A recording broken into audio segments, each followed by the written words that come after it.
Okay, welcome back to the second hour of the Sunday morning for the 54th season of the Utah Shakespeare Festival. Thank you all for being here. And as I said last hour, one of the many joys of coming early in the season, I'm often asked when is the best time to come to the festival? And I say, of course, any time is the best time to come. But some of you have been coming for a number of years know that we have the directors as our guests preview week and opening week. And since that's the case right now, preview week, we have a guest with us this morning, Brad Carroll, no stranger to those of you who've been coming here for a number of years. But let me just first say, for clarification, because a person just came up and asked me, the 9 o'clock hour, we talk about the shows that were on the outdoor stage, the Adams stage. The 10 o'clock hour, we talk about the shows that are presented on the Randall stage. So since it's 5 after 10, we are here this hour to talk about Rodgers and Hammerstein's South Pacific, the first time this festival has ever presented a Rodgers and Hammerstein musical. First time in 54 years, pretty amazing. But we have it, and we have an extraordinary director here with us to talk about South Pacific. Let me tell you a little bit about Brad Carroll in case you don't know this man. Brad has directed 10 productions, I believe, here for the festival, including Les Miserables, Anything Goes, Spitfire Grill, My Fair Lady, Man of La Mancha. I know I'm forgetting some, but he is also the composer of the premiere, this musical that premiered here, Lend Me a Tenor, the musical, which was a huge hit here at the festival. Thank you. And did go on to the West End in London, and I was there on opening night when that show opened. It was one of the more memorable moments in theater for Brad and Peter Sham's wonderful Lend Me a Tenor, the musical. Brad has directed regionally, but and was here at Southern Utah University as an artist in residence, and then jumped ship and went to PCPA in California, where your title is artist in residence, also an associate. What is the title there? Artist in residence and artistic associate. Artistic associate. Okay. Yeah.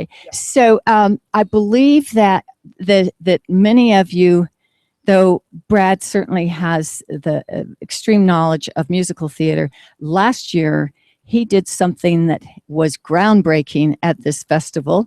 He directed the comedy of Errors on the outdoor stage and set it in Gold Rush, San Francisco.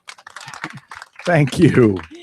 And it was, as I told him the other day when I saw him, I said, Brad, I can't thank you enough for your production of Comedy of Errors, because I got to hear the comments all summer long of the joy that people felt, even those people who walked into the theater and said, oh no, what has Utah done? And what but with, I think, maybe two exceptions of 150 seminars that we had, everyone loved it. And I thank you for Comedy of Errors. Well, it was my pleasure. Anyway, welcome back, Brad Carroll. Thank you. Okay, so Brad, I know you've directed South Pacific previously. Once, 21 years ago. So for me, that's like 3 lifetimes ago. So when you revisited it for this year, and you probably, well, I'll let you say, unfortunately, there's still a lot of relevance in this play that caused a bit of a fuss in 1949 with Southern, particularly 2 representatives in Georgia who felt it should be banned, that there was no place on the stage for interracial marriage. And so here we go again. Here we are last week. It's all happening again. So, I mean, I think that doesn't seem to want to go away for reasons that I can't explain, for reasons that Emile Debec says he simply doesn't understand. You know, and what I love about South Pacific is, well, there are many things, but I mean, first of all, that Oscar Hammerstein had the chutzpah to say, we're going to do it. Because, I mean, there were people, there were agents, there were theater owners, there were producers, there were politicians who tried to talk them out of it. Said, you take out all of the racial relationships out of the play. And Oscar Hammerstein said, well, if we do that, we don't have a play. We've just got a bunch of happy-go-lucky sailors dancing around. And if you want to do that, go see Anything Goes, you know.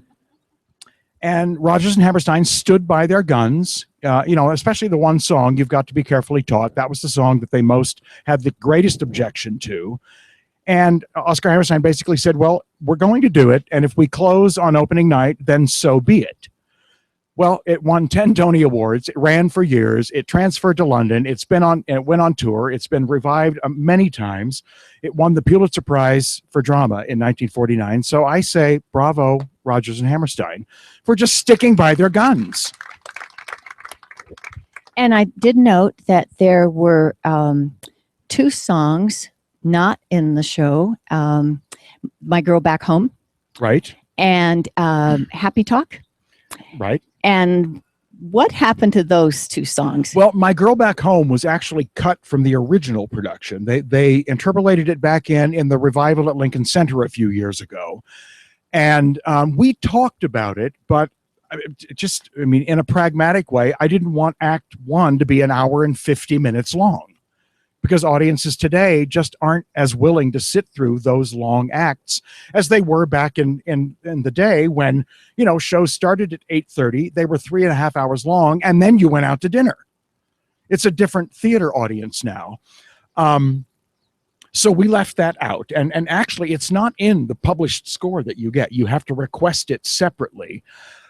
Happy Talk, I made the choice to cut. And for the primary reason that the reason it was put in 1949 was to lighten the mood of everything right before everything started getting dark. And in 1949, that was a real thing, was to sort of do this happy, fun song right before the plot twists started spiraling down. And I think audiences today don't need that. And we tried it in rehearsal, and it took all of the meat out of that scene when she says, you know, marry Leot and make beautiful babies, and Cable freaks out and says he can't, and then she grabs the watch, throws it down, and off they go. And we tried putting Happy Talk in there, and it just, for a modern sensibility, didn't work. So we chose to leave it out. And so far haven't had any complaints. I thought Fred Adams was going to come down on me because he loves those kind of things, but he didn't say anything either. So I thought we were good. So in doing this show, big musical, very big musical, which you've done a few of those here in repertory. What are the challenges in terms of the set design when it is a set that has to come down to make room for the 8 o'clock show and the place to store it? And what discussions happened there? Well, we have the blessing now of having one person design all 3 shows in each theater. There was a time when I first started working here where there were 3 different designers, and that it just became a battle of the wits and who's going to get the airspace to fly scenery. And with one designer trying to keep all of that in mind, it's a lot easier than it used to be.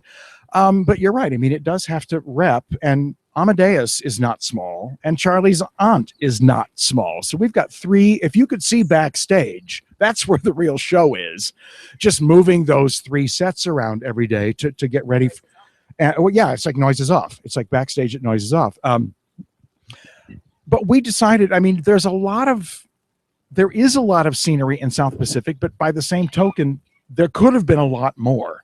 And we decided to make it a little bit leaner and meaner just to be able to accommodate it in the rep in that theater, because stage right, for those of you who don't know, there's a lot of wing space. Stage left, there's practically nothing. So everything has to be choreographed. So even when I'm staging, I have to think, okay, the laundry unit has to come on from here and then go off here, because there's not room for it to go any other direction. So just the geography of backstage ends up dictating a lot of the choices in how things get staged, and even where people exit and enter, because once the laundry unit goes off, you can't exit in that wing for about 10 minutes while they're trying to shuffle it around, move the light poles, get it around, get it backstage.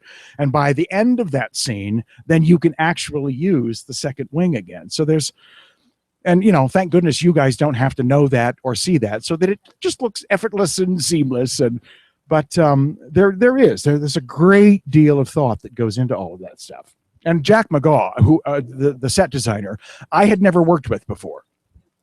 New here, yeah, and the lighting designer as well. And it's been the best time. I mean, from the very first meeting with Jack, I knew we were going to be simpatico and on the same wavelength about how to present this, given everything else he had to do. So We also have the costume designer in the audience today. So Kevin Alberts, yes, ladies and gentlemen. costume designer. This is my third show with Kevin. We did Les Mis was our first, Anything Goes was our second, and now this show. And it's always a pleasure. And I could send a microphone back to Kevin and embarrass him, which I'm about to do. Kevin, do you want to talk about a little bit about what your decision was to make this a period piece set in the 40s, of course, and give a reflection of that and the challenges for the scene with the shower and what Nellie would wear? And do you want to tell us a little? Do you mind well, it doesn't matter. I've already too late now. When Brad and I first started talking, I mean, we worked months and months ahead of time, and our first conversation was probably last October, something like that. Yeah. And the first thing he said was that this is a play about real people in a real place in a real time, and there are many people still alive that know what this is, what these clothes were, and there are many movies about World War II, and no matter what we did, someone was going to tell us we were wrong, that some uniform was wrong or they wouldn't have worn that. So I did a lot of research and found manuals from the Navy and manuals from the Marines. But then when I started looking at photographs, everything that I was told in those manuals, there's a photograph of someone doing something different. The belt that I was told was the only belt they could have. Well, there's a picture of a CB wearing a different belt. So I found a photograph of everything that I've done. So if someone says that's wrong, it's like, okay, I have a photograph. But I mean, absolutely no disrespect to any military person at all. I mean, I approached it trying to be as accurate as I could. Well, just let me jump in. And another thing about South Pacific in particular is these people are on a supply island. They are not in the battle. And, if you've never read James Michener's novel, I highly recommend it. I mean, he puts you, Tales of the South Pacific puts you there. And one of the things he talks about this particular island and these particular people was the incredible boredom. These men sat in Quonset huts all day, counting cartons of pencils and toilet paper. That's what they did. They were dying to be in battle. I mean, that's a terrible way to say that, isn't it? They all really wanted to have guns and be fighting the war, but they were on a supply island where ships would come through, planes would come through, they'd load them up with whatever supplies had been given them. So it was a much more lax, and it was okay that it was lax, that people were, I mean, you saw how they were dressed. They had their pants rolled up and they weren't wearing regulation, this and that and the other. And on this particular island at this time, the military let that slide in order to keep people sane. And in the book, he goes into great detail about it. The musical only touches on it. And I think if the musical had been written today, it would have been much darker and gone into a lot more of what it really was, as opposed to the romanticized version of what it was. So back to you, Kevin. and Michener is also very descriptive of the characters. He tells you exactly what Billis looked like. And in our production, Billis has an earring, and I thought, well, that seems really odd. But Mitch in the novel is sort of a fictionalized account of Michener's experiences during World War II. So these supposedly are people that he actually knew. So there was a Billis with an earring, and he had long hair. If we could have him having longer hair, that would be great. But because of repertory casting, we can't do that. And then the Nellie shower. It's been the shower little structure itself has been a challenge for the set department. For us, she has to have a microphone to get her voice out into the audience, and they had to buy a special microphone that's waterproof. And the waterproof mic is built into the little halter top she wears. But for the opening scenes of the show, they didn't want to use that microphone. They want to use a dry microphone. So when the show starts, she has 2 microphones on, and the cords are fed up through her wig, and they're kind of positioned right here. After her first costume change, they pull out the dry microphone, they put it into that white blouse that she has on, and then they switch over to the wet microphone. And then when she gets out of the shower, she puts that white black blouse back on, and then she has the dry microphone, and it's a whole choreographed event backstage. And of course, when this show was written, there were no microphones. It was not a problem. Mary Martin just got her hair wet, and she used her own hair too. She Yeah. wasn't wearing a wig. Yeah. So it's new challenges given the technology we use now, and you can't get those things wet or they short circuit. So it was, yeah. I mean, Barry, our sound designer, contacted the guy who designed the sound for the Lincoln Center revival, is a buddy of his, and he called him and said, "How the heck did you do this? How many mics did she wear? Where did you hide the packs? How do you keep them from getting wet?" And so that was a great help to us, calling somebody who'd already been through the process. Okay, comments, questions from the audience down here on the front row? First of all, I'm commissioned to send a message for my husband who can't be here. He lived in Tahiti for 3 years. He said Bora Bora, which I think is the island, was magic. It really was magical, and he didn't get to go to it for a long time. But that wonderful silhouette, you know, yes. So he was there. He knows that Wow, Valley High is a real. magical place, and Yeah. it's real. The costuming. My dad was in World War II, and I looked at those canvas duffel bags, and I thought, what did you go to the Army Navy surplus? I mean, it really worked for me. I thought it looked very authentic, what they were wearing and their gear. great. Yeah, wonderful. I like the whole production. I especially like the actress who played Nellie. I thought she was wonderful. Her voice was great. Her acting was very natural. Yeah, she was really great. I Thanks. liked Well, it. I'll pass that along to her. Yeah, my grandfather was stationed on the same island as James Michener. So for all I know, they ate lunch together. I have pictures of my granddad. He was in the medical corps. He drove an ambulance. Yeah, so that's my connection to this piece, just family-wise and historically. I just have a funny little aside story. We haven't seen South Pacific yet, and I'm sure it's magical and unbelievable knowing who directed it. But My fan club. One, Bob Kramer. Shirley and I work for the festival, and we emailed all the actors before they came in and welcomed them to the festival, and almost all of them answered me. And one of the most wonderful answers I got was from Michael Scott Harris, who said, "I've never got a welcome like this, and it's really great, and I can't wait to meet you," and all this other stuff. So aside from that, we're in Las Vegas, of course, where we live, and we support the opera. And they were doing Madame Butterfly a couple weeks ago. And the lead singer in the opera is with the Metropolitan Opera. And we became very, very good friends with him because he was staying with friends of ours, and that's the way they handle everything. So we were driving around. I was driving around with him and talking to him, and I said, "Do you know Some Enchanted Evening?" And he sang the whole thing all the way through. So we were having a barbecue, and he was sitting there casually, and I put my phone on, and I put it on video, and I said, "Would you please sing Some Enchanted Evening for my good friend Michael Scott Harris?" And he sang the whole thing. You know, Metropolitan Opera principal baritone singer. And I sent it to Michael. And he said, "Wow." Or something. I just want to share that story.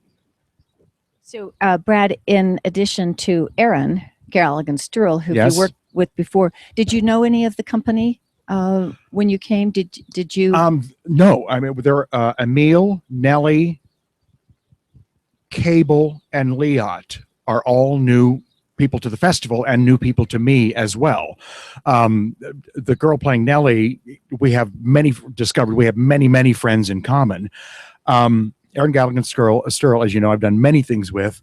The Christine Huguetta, who played Bloody Mary, was a student of mine 21 years ago, and she was in the chorus of the last production of South Pacific I did, and she understudied Leot. I've not seen Christine in 20 years, and I can't tell you what it is to be reunited with her and watch her up there just tearing up that role.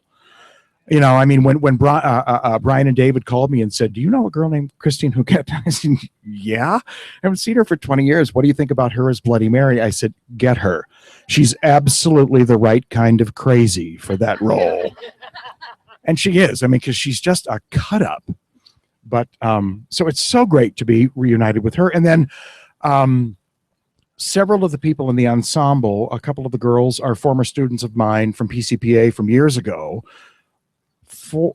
And a lot of the male ensemble were, and most of the female ensemble were students of mine when I was here at SUU. So it's been great being back and working on the professional level with them now. But it's also great just having new people. Michael Scott Harris, you know, Allie as Nellie, and I totally agree with you. And the great thing about Allie is she's the right age. I think she's 22, as opposed to having a 35-year-old actress playing a 22-year-old person.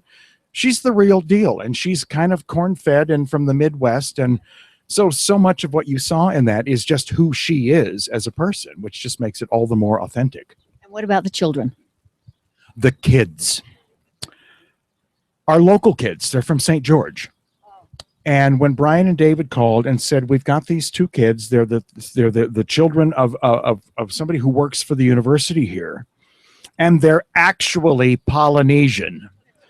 You know, and I mean, believe it or not, he's 12 and she's 9. Yeah, it's the water in St. George, I think. Yeah, and I was so happy to actually have kids of the right ethnicity in those roles, you know, rather than what so often happens is you get a couple of white kids and you put brown makeup on them. I mean, it's not the same. And their parents have been so supportive, and I just love that they're local. And you know, this is the first play they've ever been in. So, you know, there were so many perks to having them part of it. And I think Jonah, I think the bug has bitten him. He seems to really like this. So yeah, it's been great. And as a composer yourself and a person who knows a great deal about musicals, is there anything in this that if you could change or alter that that in your vast experience of working with contemporary musicals and now this one written in the 40s, or do you think it's perfect? I think it's perfect or close enough. You know what I mean? I mean, it's iconic. These are the songs I use in my teaching to show kids what good songs are. Good old-fashioned song structure. And so, I mean, so much of the contemporary music that kids are drawn to is much more just sort of stream of consciousness. It rambles on and it rambles on and it goes on and on and on and on and on. And then you're so glad the song's over. See, even the bells agree with me. But there's nothing like the structure, and we understand it on a level that we don't even know we're understanding it on. Some Enchanted Evening. I mean, Climb Every Mountain is my go-to song for amazing structure and just how it works. And that's the way they wrote in those days. They didn't sit down and go, "Okay, here's our structure." It was just the way of writing songs in those days. And it's changed. And a lot of the contemporary people, you know, God love them, and a lot of it's really wonderful. It's less structured, and I think we sense that when we listen to it. Okay, where is this going? I mean, I've sat through contemporary shows and literally sat in my seat going, "Okay, you already said that," while they're singing. I'm saying to myself, "You just said that. You just said that. If you're going to say that again, at least change key." You know what I mean? At least let there be a lift emotionally in the song, but there isn't. And I just find it immensely frustrating. So I use these songs to show my kids what really good song structure is. And when I see the light go on behind their eyes, I feel like, okay, there's one more convert to really paying attention when they're choosing songs for auditions or for cabaret acts or for whatever. And I had read that when Oscar Hammerstein wrote the lyrics for these songs in this show, and probably true in others, that he wanted each song to tell a story, that the lyrics tell, so you listen to those lyrics and you know something about the person singing them. Absolutely. I mean, that was always his thing. I mean, if you can't take the songs out without there being a hole in the story, and that's when you know that the integrity is there in the writing, because Oscar Hammerstein wrote the book and the lyrics. So to him, it's all one thing. He wrote the script and the lyrics. And a lot of times now there's a script writer, a lyricist, and a composer. So then you've really got to make sure that your script writer and your lyricist are aligned, as opposed to in the 30s when that was not the aesthetic. In the 30s, it was about entertainment.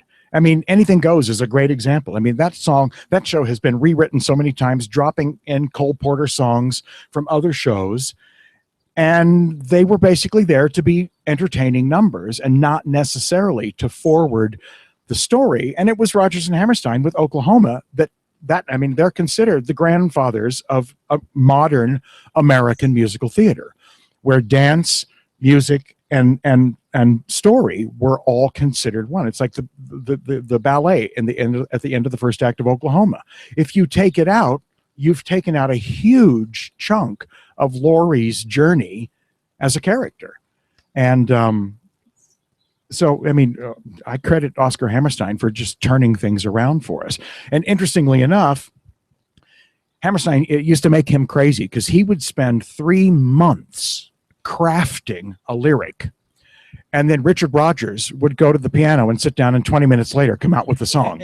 It used to make Oscar Hammerstein nuts that he would work that hard, but Richard Rodgers was a tunesmith. But the quality of the lyrics is what changed his writing as a composer compared to how he wrote with, I'll Take Manhattan, The Bronx and Satin. The way he wrote with Lauren's Heart was a completely different kind of songwriting from what he did with Oscar Hammerstein. So this is a little bit off South Pacific, but I hope not too much of a tangent. Since you are a composer and you have written a musical and others, and you and Peter Sham with Lend Me a Tenor the musical, were you the Richard Rodgers in that and sat down immediately and got the songs, the melodies written, and Peter took 4 months to write the lyrics? No, I'm the kind of composer where I want a lyric. I want to know what the story is that the music has to tell. So for me, and with Peter, the lyrics always came first. I think there was one song that we wrote overnight in London when we were in London when we were in rehearsal. They decided they needed a new song for one of the characters on a Friday, and they wanted the song on Monday. And the character, it was the Italian wife. She was always saying, "This is the last time. This is the last time I'm going to put up with you." So I looked at Peter before we left the rehearsal hall, and I said, "Well, I think we should call it The Last Time." So we got on the tube. We went back to our hotel. We stopped at a hamburger joint for dinner. And all of a sudden, I said, "Okay, I don't know what this is, but here's how it goes. And I don't know what the melody is, but here's the rhythm."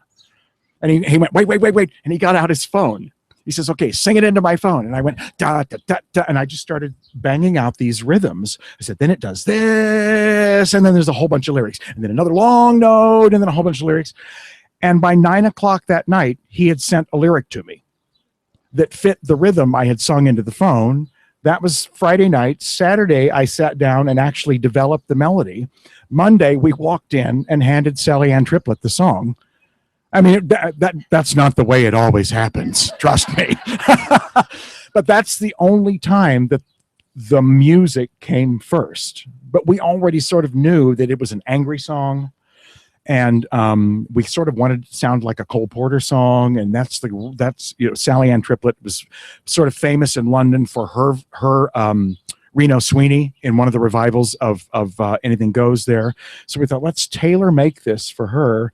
And, that was, I don't know if I could ever do, that was just one of those moments in history, But usually I like to have a lyric and know kind of dramatically where the song is going. And we've had instances where we've written the song and then Peter says, I've been rethinking the lyrics, and he'll write new lyrics that still fit. And I'm like, but that lyric goes to a different place emotionally than the previous lyrics. So I'm going to have to change the melody to make it make sense. And he's like, no, you can't change the melody. The melody's beautiful. I said, well, then we need to go, so then we go back and forth about who's going to budge. Is he going to budge with the lyrics, or am I going to budge with the music? And I mean, that's that's why I do this. I mean, that's the joy of it, is the figuring all of that out, you know. But no, I'm not Richard Rodgers. I don't sit down and in 20 minutes crank out a tune.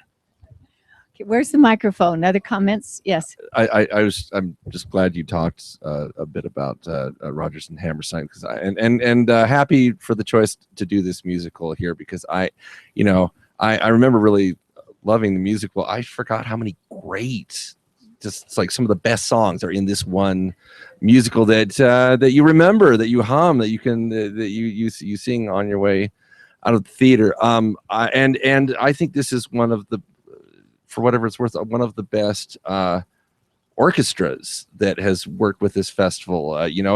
There's been some in the past where I'm sure there were very legitimate reasons where it felt like they were doing the best they could with not a lot of musicians or instruments and a lot of keyboards. This didn't feel cheap or spared at all. I felt Good. a really nice, full, spared no expense. And it's only 12 people, by the way, making all that racket. That's down there. amazing. That's amazing. And just as somebody who has studied illustration in school, I loved the way the costumes and the art direction and the lighting and the choice of actors and actresses really worked to make these, especially like in a number like Wash That Man Right Out of Their Hair. It really felt like a lot of the illustrations of that period, and a lot of in some of the war propaganda, their dress and their costumes, their hairstyles felt just right.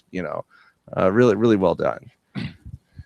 And I liked the lighting design with the Bally High, with some of the color and lighting choices as well. Great, thanks.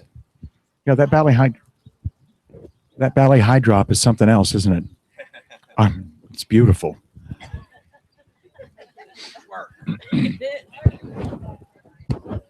I honestly thought that the fact that you minimalized the backdrop of everything really played into the story. It didn't take away from the story. It Good. made the story more real, because I think the more scenery, the more you get unfocused from what the actual story is, and that I think really kept the story together, was not having that much scenery in the background. And it made the whole production flow by being able to move it out as quickly as you did and bring in the new set as you did. But my other question was actually that was a comment. This question is, the gentleman who played Emil, I wanted to know some of his background, because he was just amazing. He's got a background. He's kind of done everything. I mean, he's done opera, he's done musical theater, he's done cruise ship entertainment. I mean, he's a really good pop singer too. I mean, the first video I saw of him when they first started talking about getting him is him singing the bejesus out of Being Alive on a cruise ship. And I thought, but he's a tenor. I mean, he's wailing these high notes. And then I said, but he's really good. So they said, we'll have him put some South Pacific music on video for you. The next day, I received a video. I mean, because YouTube and video auditions are the way we do it now. And there he was in a suit jacket, standing in front of a grand piano with music in his hands, singing Some Enchanted Evening. And This Nearly Was Mine. And I thought, yesterday he was a tenor. Today he's a baritone. This guy's magic. So yeah, he's done roles like Don Giovanni. He's done musical theater stuff. I don't think he's never played this role before, which was one of the appeals to him, was to get to come and do that. And I think he's based in LA, right? Yeah. But I mean, he's worked out of New York. He's worked all over the place, all over the world. And he couldn't be a nicer guy. He's just the nicest man in show business, Yeah. She's found a wonderful guy. He's a wonderful guy. Absolutely. Yes. Yeah, the show was fantastic. Everybody's comments were great. And I look across the audience here, and actually I was fortunate. Sitting next to me was Michael Dougherty. We had seen him the night before. Oh, sure. Charlie's aunt. And it's the first time he saw this play. And but it's interesting, those of us that remember Ezio Pinza and Brazzi in the movie, Right. put a little more gray in this guy's hair. Because it seems like he looked a little too young. Okay. Kids. It's just we were talking about it. He was outstanding. Don't get me wrong. But I think from the image, that he would look even much better with a little bit more gray in his hair. That's all. But Spoken like a middle-aged man. yeah, middle-aged. I seem to remember that. Okay. Yeah. He just said the guy who played the general, John Preston. Yeah, and I got to tell you, that so often is such a throwaway role. And when they told, because I worked with John last year for the first time in Comedy Varies, he played the crazy Dr. Pinch. And when I heard that they'd cast John as Captain Brackett, I thought, well, then good. That role is not going to disappear as just some, law-abiding dignitary. And he really brings a lot of great stuff to it. So thank you for that. Yeah. Oh, he's great. Yeah. Where's the mic? There it is. Well, I just loved when they finally got called up, when they were finally going to get to leave the island. I loved the revival of the honey bun there and then marching out to that. That was just spectacular. I just love that moment in the show. And I kind of wished that when you had your curtain call that you did a little more singing there. Your audience is just so with you, so wanting that.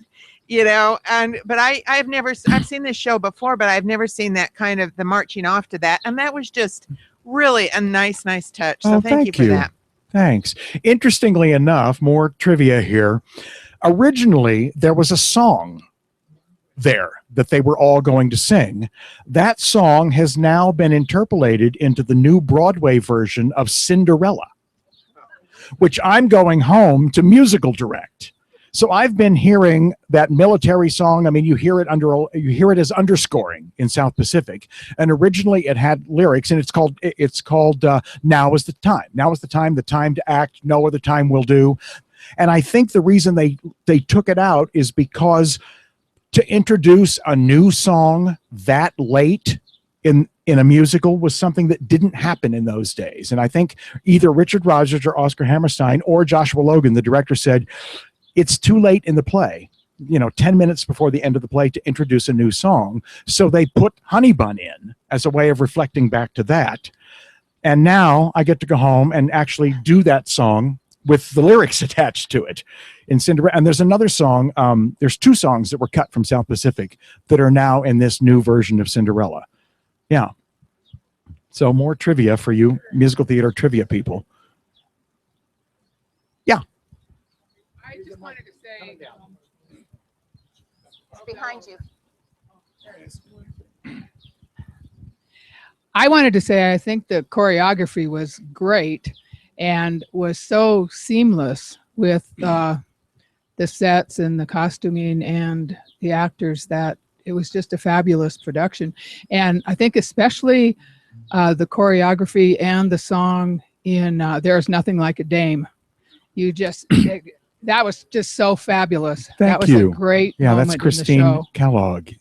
Well, one of the things about South Pacific is, unlike a lot of the Rodgers and Hammerstein shows, there aren't really dance numbers the way there are in Oklahoma, the way there are in Carousel.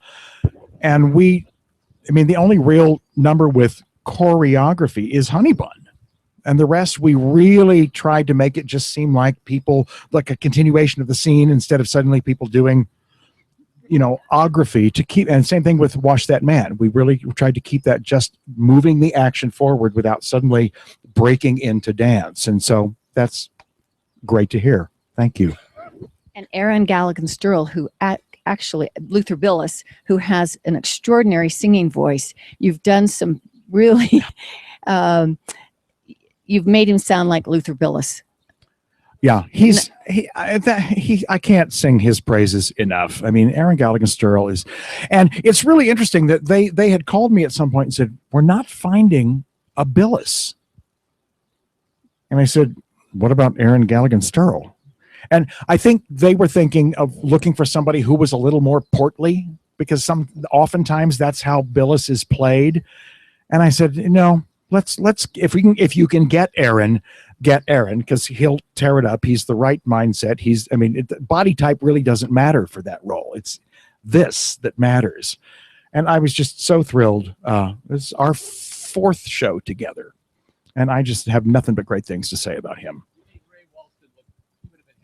Yeah. Yeah. Well, I don't know if you guys know that of the 10 Tony Awards, I think South Pacific is the only musical to ever take all 4 categories in the acting. Best Actor, Ezio Pinza. Best Actress, Mary Martin. Best Supporting Actor was Myron McCormick, who played Billis. And Best Supporting Actress was Juanita Hall, who played Bloody Mary. And I think it's the only musical in history to ever do that, as well as best musical, best score, and best libretto. What did Aaron tell you that what was he thinking about the character of Luther?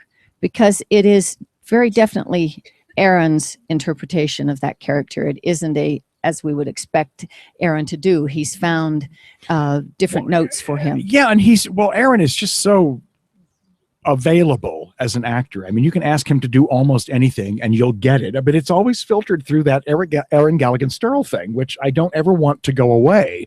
And originally he said, well, do you want him to be from like New Jersey or someplace and have an accent? I said, no. I said, if you want to flavor it a little bit, but I don't want it to be about how Billis talks. It's more about his behavior. And he just, every day he'd come in and go, okay, so here's what I'm thinking. Here's what I'm thinking. What do you think about this? I mean, every day he comes in with 20 ideas for you. And I said, well, try it. I mean, that's how I work as an actor. I just said, well, then throw it out there. Let's see if it works in the scene. And if it doesn't work, we'll know and we'll look for something else. And he's just so facile as an actor. Going back to Michael Scott Harris, on the first night of the first preview, when the Green Show came out, of course, these kids, we've heard over and over, these kids are the hardest working kids in the festival. Absolutely. That's why they're all young. And I went up to Michael and I said, Michael, I said, you are like lasering in on this performance. I said, you really like the Green Show? And he said, these are my kids. They're all in South Pacific. Yeah. And I thought, wow, that's correct. All of these kids, if you love the Green Show, are in South Pacific in the chorus. Yep. What's the Green Show? It's the show that takes place over here That they do every night. before, 7:00 before the outdoor shows. Yeah. Yep, that's what it's called. But they're all really young. Some of them are interns. Some of them are students, but they are just so talented and aggressive, and they're just absolutely wonderful to watch them. Yeah. And Brian Vaughn started out in the Green Show at the Utah Shakespeare Yeah. Festival. Brian as Vaughn was several- yeah. the dancer in the Green Show originally. Now he runs the joint. How about it?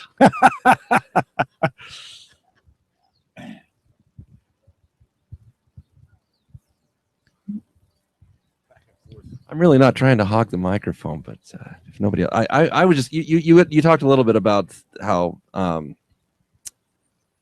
the controversy surrounding before the play opened and the resistance that Rodgers and Hammerstein got, especially with dealing with racial equality and mixed marriages and such. It's interesting because today we had to explain to our niece and nephew, what the climate was when this musical came out, and even for me, when I saw it as a kid, it was still a little baffling to me. It's like, what? This was a thing. This was an issue.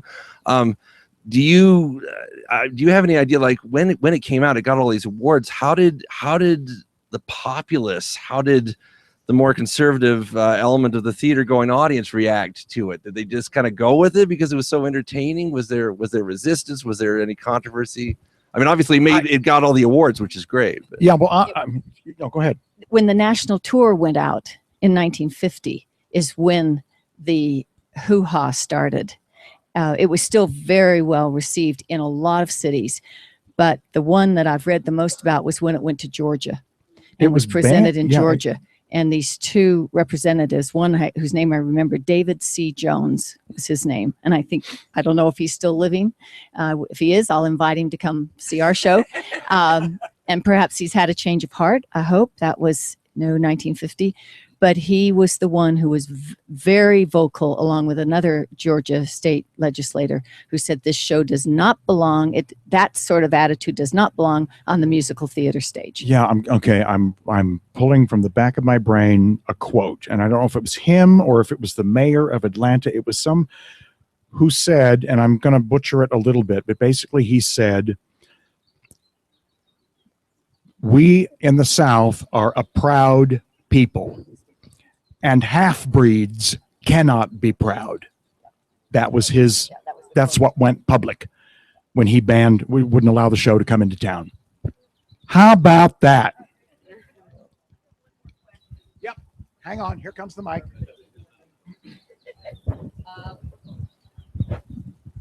They did Showboat back in 1939, something like that. Was this, and that wasn't received very well. Is that why he rewrote this in a way to? Well, yeah, it was Oscar Hammerstein. Yeah, believe it or not, yeah. But I see our Oscar Hammerstein was always sort of cutting edge. You know, I mean, Showboat, and then Oklahoma. I mean, Oklahoma, the big deal was somebody died in Act 2 in a musical. That was something you didn't do. And then Carousel, the good guy was sort of the bad guy. South Pacific, you're dealing with racial issues. King and I, you're dealing with racial issues. Sound of Music, you're dealing with the Nazis. I mean, they took on subjects. You know, but do you know that Rodgers and Hammerstein worked on My Fair Lady and then gave it up and said this can't be a musical? And then Lerner and Loewe took it over and wrote it. Yeah, it was originally Rodgers and Hammerstein, and they said, we can't make this into a musical. You know, and I just wonder if it was because it was just too clean. So I'll ask one more question. Yeah. I've got the mic. The woman who played Nellie is so much like a Mary Martin that it's amazing. Are you doing Peter Pan next? I know, we should, shouldn't we? You know, they talk about it all the time. They talk about bringing Peter Pan back. Yeah. We got your message. You're going to do Oklahoma next year. All right.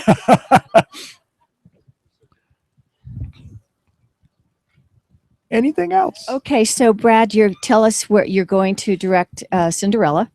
I'm actually music directing Cinderella. Music, okay, and that will be at PCPA. PCPA in for the holiday show. Then I'm directing The Pirates of Penzance after that, which I haven't done for 20 plus years. So it'll be fun to revisit that. And then I'm hoping to be back here next summer, but nobody knows what's happening yet next summer. So yeah, We know Henry. write letters on my behalf. Get me back here.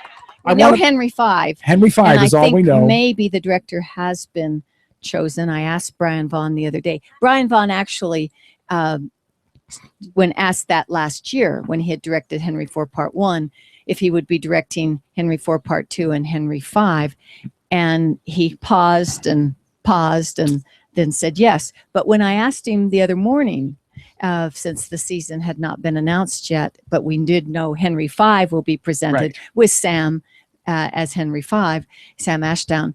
I asked him if he was directing, and he paused again. So put your name in the hat, Brad.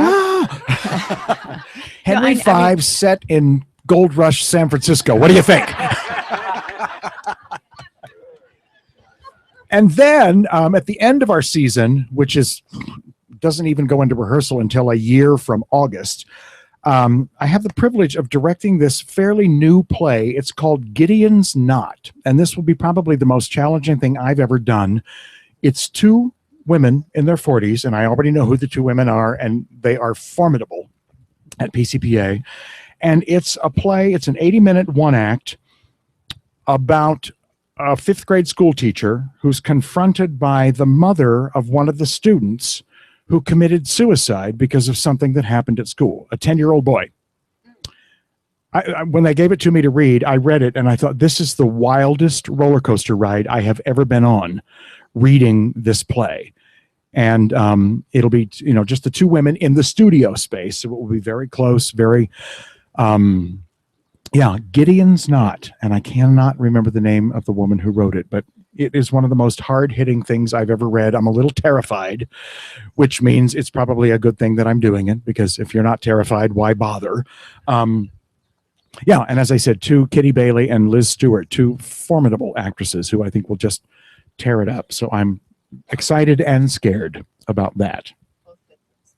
So tell the patrons here, and since we've been live streaming, some people don't know PCPA. Tell them. PCPA, is the Pacific Conservatory of the Performing Arts in Santa Maria, California, which is a little rural agricultural town, close to nowhere, but near the beach. I do like being near the Pacific Ocean again. I love the creek walk here, but it's not the Pacific Ocean.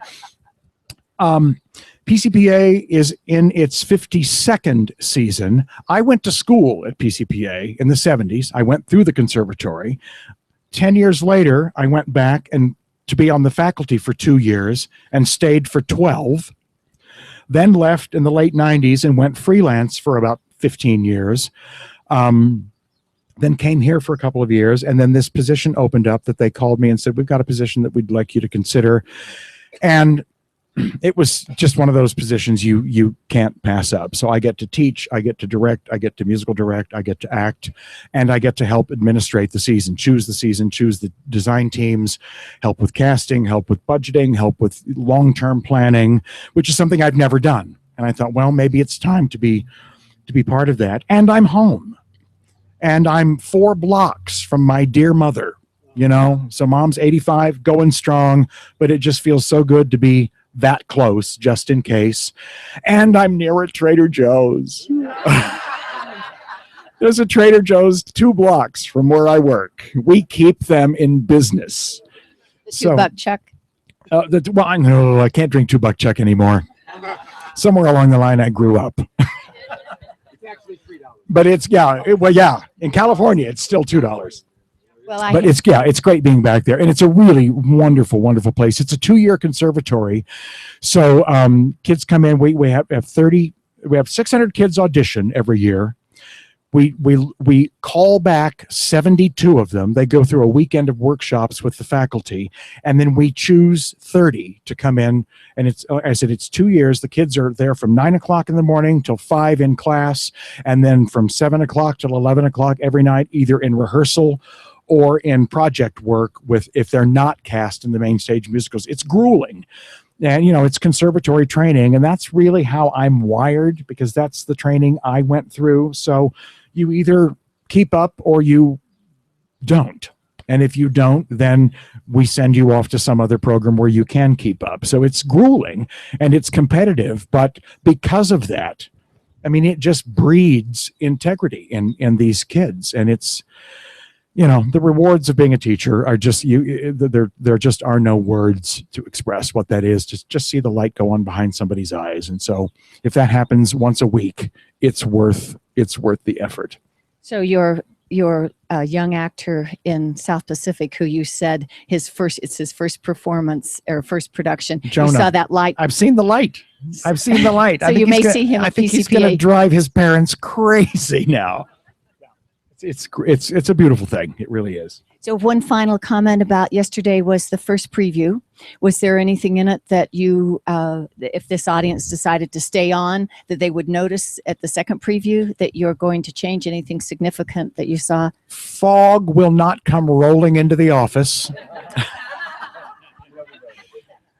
The fog machine is rigged into the lighting cues. It's not like, Kirk, the lighting designer, said, why can't we do it like the old days, where you've got a guy standing back there with great big gloves on. He's got a great big block of dry ice. And when somebody on the headset says go, he drops the dry ice into the water and fog starts pouring out of the hose. It's modern machinery, and it's all rigged into the lighting cues. And somehow it got rigged into a cue too soon. So the machine came on all by itself. There was no way to turn it off because it was rigged into the lighting board. So they moved the cue. That will happen. There were a few little things that happened, but I don't think anything major. For me, it was a spectacular first preview. I couldn't have been happier about it. Well, But we are going to rehearse for an hour and a half on Wednesday morning before we do the second preview, just to tweak things a little bit more. Well, Brad Carroll, thank you for South Pacific. Thank you for this hour spending My with pleasure. us. Thanks to all of you Thank for you being all. here. I'll be back Tuesday morning. Tomorrow, prop seminar at 11.